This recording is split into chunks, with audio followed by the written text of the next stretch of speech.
Hey guys, if you're watching this video, it's because you've probably bought a Tier 1 Citizen Single Point Sling, and I thank you for your business. I wanted to do a quick video for you on sizing of the sling. Whenever you set your sling up, when you receive your sling, I include like that much extra webbing on it for dudes that are bigger than me. I'm 6'4", I'm 289 pounds, I think is what I am right now. And I'm a big dude. If you were to measure around my chest, it's about 50 inches. When you measure this way, under the armpit and back around, it's 44, I think is what it is.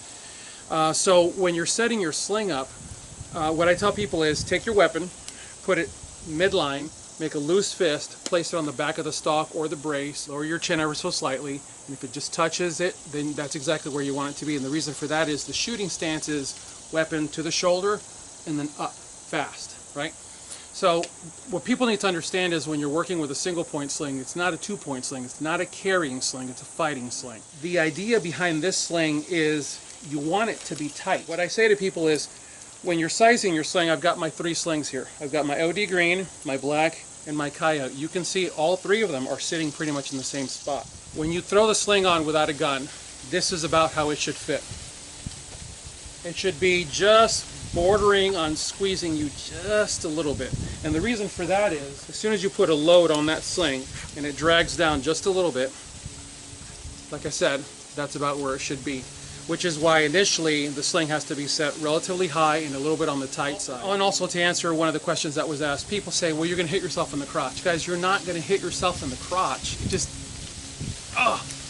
gun up, gun down. It hit the thigh.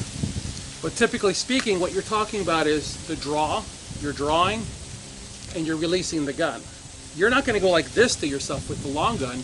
You're going to go like this with the long gun, or this with the long gun, depending on which side you let it go to. And of course, honestly, when I watch people transition, man, they're tossing that gun. Because remember, if you're transitioning for real, if you're transitioning from a long gun to a handgun, that means the fight has gotten so ugly so fast, you have to let that long gun go. And you're basically tossing that long gun and you're transitioning to your handgun. Guys, I've been running these slings now for, I think it's about a decade. These particular slings. It's not like these are brand new slings. These are very old slings. I've been running them for about a decade. The stitching, let me show you guys on this one as well. I want to be very clear about something, guys. When you get a single point sling from me, you're going to have stitching that looks a little bit on the ghetto side, okay? This is perfectly normal. This is what a lot of you are getting, and I want to make sure you're fully aware of what it is that you're buying. These slings are, the black sling is a decade old, and I think this one's also a decade old, and this one might be 8 years old. I'm not really sure. We sew these by hand with a speedy stitcher, so the stitching kind of comes out a little rough, because as Americans, we've become so spoiled by all the nylon goods that come in from China that are sewn on machines and that are sewn fast, but that stuff is junk. These slings are being made by hand out of top quality, true mil-spec US made military webbing. Also the thread, also the shrink tubing, and the buckle, and the QD.